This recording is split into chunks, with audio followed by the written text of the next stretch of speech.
It's very important to keep trucking along no matter who supports you, no matter who's around you, no matter what. It's important to keep going after your vision no matter what. And the reason why it's important to keep going despite no one supporting you is because people just need to know that you're not full of shit, that you're really serious about what you're doing. And the only way they're going to know for sure that you're serious about what you're doing is with a track record. Now, the track record doesn't have to be long, but there has to be some sort of like validation, verification that you are who you say you are, you're doing what you're set out to do, and you will are definitely making it happen by any means. And that's when people are going to get behind you and support you.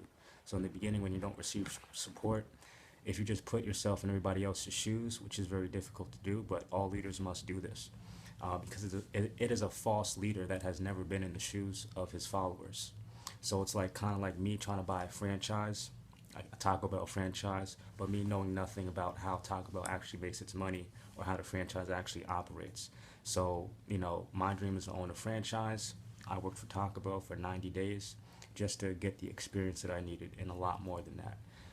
So that's one example, but so it's a false leader that's never been in the shoes of his followers. So you have to put yourself in the shoes of everyone else looking at you like, man, is he really serious about what he's doing? All you need to do is just keep moving forward, and eventually over time, over years, and sometimes it takes 10 years for this to, for you to see some light to this. But you'll notice that it's a lot easier to connect the dots looking backward than it is looking forward. It's a lot easier. Things make sense in retrospect than they do like looking forward. So there's that, and the ultimate way that you are going to benefit yourself and others is connecting back with your original value. You have to remember who you are.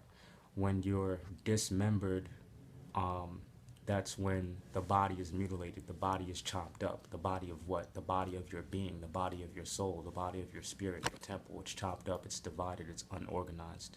So to remember is to actually become organized. To remember your value is to organize your value so that it can be received by others. So it's like a star um, begins to give light when you have this swirl of particles coming together, magnetizing each other, and these atoms kind of and molecules attracting each other. And this basically looks like a storm of dust and fire and gas before a star is formed, and then the star is created from that violent storm of just violence. You know what I'm saying? Chaos, all that, all those different gases at different temperatures and heat and friction come together, create a star, and then the star becomes in position to give off light because it attracted all those resources and that energy. It kept going. You have to keep swirling. You have to keep spinning. You have to keep pushing the ball in multiple directions because you never know what's going to take off first, but you got to stay focused on your core. So remember your value, remember your worth, remember who you are. And when you remember, you avoid being dismembered. You remember. Remember means to collect your value. Dismember means to dissolve your value. The other note that I wanted to pass along was about having an agenda when it comes to women. So the best way to win a woman's trust instantly is to not have an agenda with her. And so a sexual agenda. And so what that means is, and it's not so much, well, you're not hiding your sexual desire. In fact, you're supposed to amplify your sexual desire. But there's a way you're supposed to go about it at an energetic level and at a subtle level that makes the woman feel safe with you because she knows she's dealing with a patient man, a man who has control of himself, a man who's aware, and a man who's just not projecting his own values onto her, a man who's receptive to who this woman might be able to be. So when you don't have an agenda, it makes women value you more, and the reason why is this. So if a woman really looks good and you approach her, you know what I'm saying, and you approach her without an agenda, meaning that you're not just all interested in her looks. When you approach a woman with an agenda, you're nervous. You know what I'm saying? Because it's like you want something from her. You want her body. You want her sex. You want what she can give you.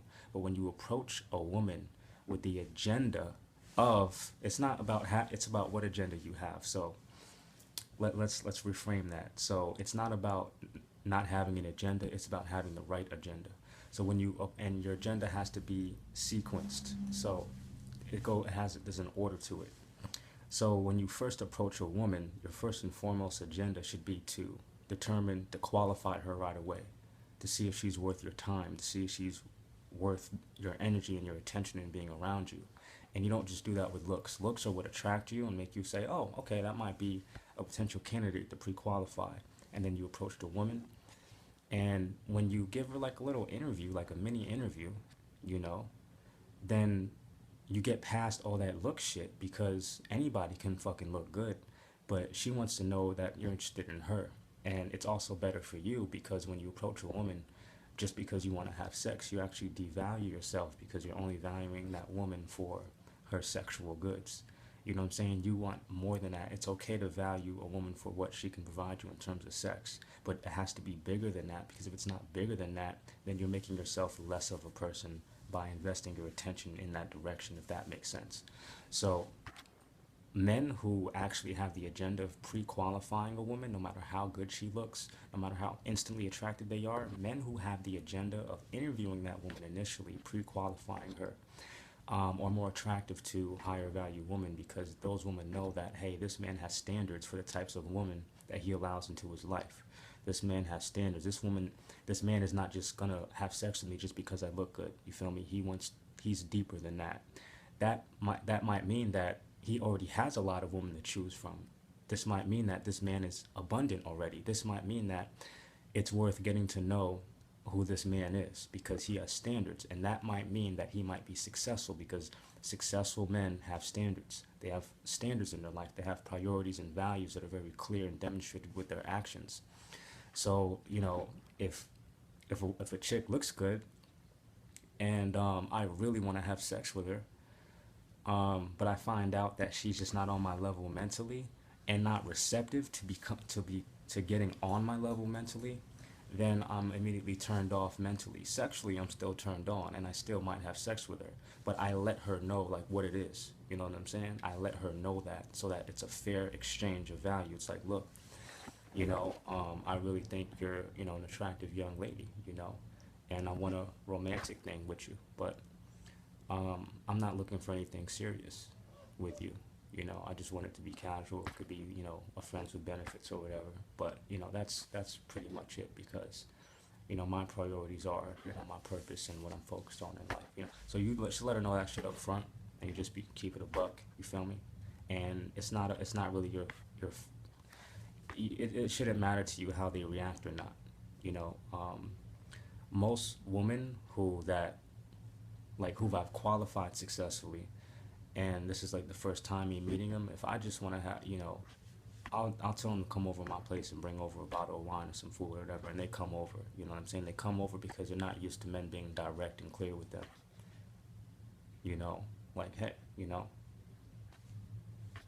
when are you free? When's the next day you're available? Come over to my place, bring a bottle of wine, bring your favorite bottle of wine over, and that's it. And then the night unfolds as the night unfolds. Do I have an agenda? No, I want to know who the fuck you are, but I want to know who you are in relation to me in my setting. Like, I want to know if a woman is immediately comfortable with where I'm at in life. So I get straight to it. I invite her right over to my room. Not even my place, my room. You feel me? And it is what it is. Sometimes I'll be editing my website, or I'll be working on some other things, or I'll be on some phone calls, but that's what my life is. So if a woman can't meet me at the level of that right now, because I'm not on the level of, you feel me, I can take care of her in every kind of way. That's not the level that I'm on. So I want her to immediately, I want to see as quickly as possible because my time is valuable. Can you acclimate into my lifestyle? Because if I was a billionaire flying on private jets, she would be on a private jet, rolling with me to meetings and shit like that. You know what I'm saying? If I was a celebrity, you know what I'm saying, she'd be on tour or whatever, waiting for me to get back from tour or whatever the fuck. But I'm not those things. I'm an entrepreneur striving for wealth. You know what I'm saying? I'm digging myself out the trenches and I'm becoming wealthier, wealthier, wealthier in mindset so I can translate this information in knowledge, power, and financial success because I'm going to sell this knowledge that I have. So that's where I'm at in my life. And if a woman can't meet me at where I'm at in my life right now, then she's really not worth my time. And she doesn't, and if she really wants me, but she knows she can't keep up with me, she's either going to sabotage her connection with me or she's going to wait for me to dissolve the relationship. And there's a lot of ways that women will sabotage a relationship with you when they know they're not really worthy of being involved in your life, because women are the most beautiful creatures on the planet. They don't want to distract men from their purpose. They don't want to distract men from their connection with their creator, with the divine creator that created them. So created us to build, you know what I'm saying? So women don't want to distract you from your purpose. So women will act up if they feel like they could be a distraction to your purpose, just to maybe test if you do get distracted, or to act up so that you cut them off so that you won't be distracted by them and you can continue to elevate in your purpose. So when you understand all these things, it just gives you more like of a calmer outlook on life.